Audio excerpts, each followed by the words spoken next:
ሰላም እንዴት ናችሁ? እንኳን ደህና መጣችሁ። ዛሬ ደግሞ በመዳም ቤት የምንሰራው የድርቆሽ ፍርፍር አሰራር ነው። ሁላችሁም ሰብስክራይብ እና ላይክ ያደረጋችሁ አበረታቱ ማለት ነው።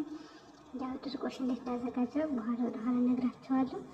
አሁን ሽንኩርትና ቲማቲሙን በደንብ በዘይት ከጠበስነው በኋላ ድርቆሻችንን አዘጋጅተናል። ከበፊት በደንብ ከበሰለልን በኋላ ሽንኩርቱ ቲማቲሙን እንጨምርበታለን። ከዛ በደንብ እናመስለውና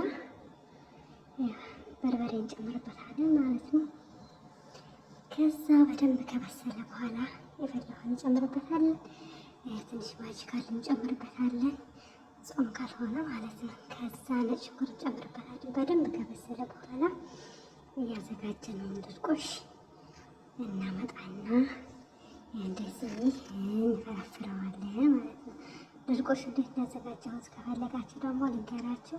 መጀመሪያ ነፍስ በምትወጡበት ሰዓት ወይም ደግሞ እንደዚህ በሻወር በምትጠሙበት ሰዓት በርከት ያለ እንጀራ ካመጣባችሁ ወይም ደግሞ ካስፈለጋችሁ ስታመጡ የበላችሁትን ከተረፈ ወይም ደግሞ ማድረቅ ስትፈልጉ ፍሩን ትለኩሱና እንጀራውን እዛ ውስጥ ታስገቡታላችሁ ማለት በደንብ ሲደርቅ እሳቱን ታጥፉታላችሁ። በደንብ ፍሩ ከጋለ በኋላ አጥፉትኝና እንጀራውን እዛ ውስጥ ተውት።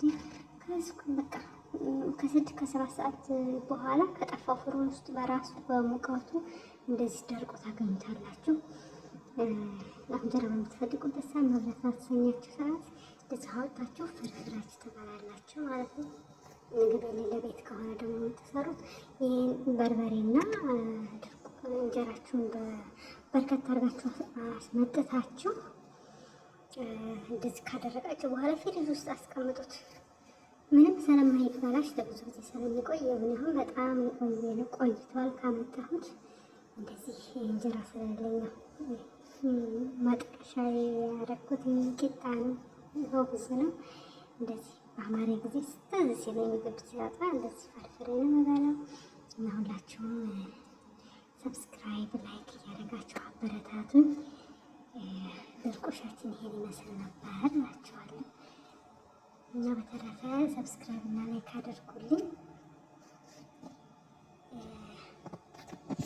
እና ብዙ ጊዜ ብዙ ልጆች መዳም ቤት ምግብ የለም ስትሉ ይሄን ይዛችሁ ሂዱ